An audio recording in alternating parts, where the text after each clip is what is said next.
this binding is too curly for my scraper, so it'll chatter. So I'm using my little plane. Whether I'm using a scraper or a plane, I like to put a little bit of an angle on my binding so that when I clean it up and then I go to sand the top, the dust from the binding doesn't drag into the top. So it's only on the binding, and then the purfling gets plain with the top. So I use my hand, the sides as a guide, hold this, make some cuts, and I'm trying just to take the binding until I get it down to the point where I'm getting close.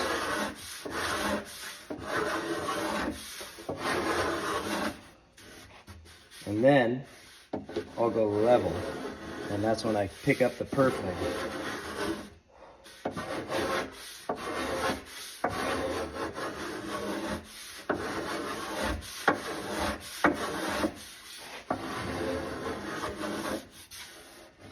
There's a little bit of a ridge here, and I'm plain, so I'm going to give a little angle again to my binding. The binding will be rounded off later and blended to the point of that outer black purfling line.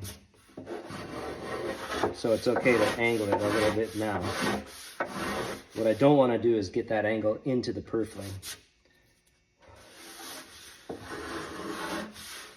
But using my fingers as a guide around the side, holding my plane at a little bit of an angle, it also keeps me from chewing into the top. And I hear the words of Eddie Bloshinger in my mind as I get to the end.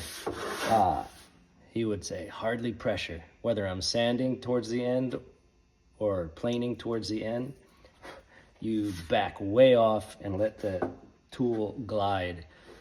So that way, if you do hit the top, you don't dig in.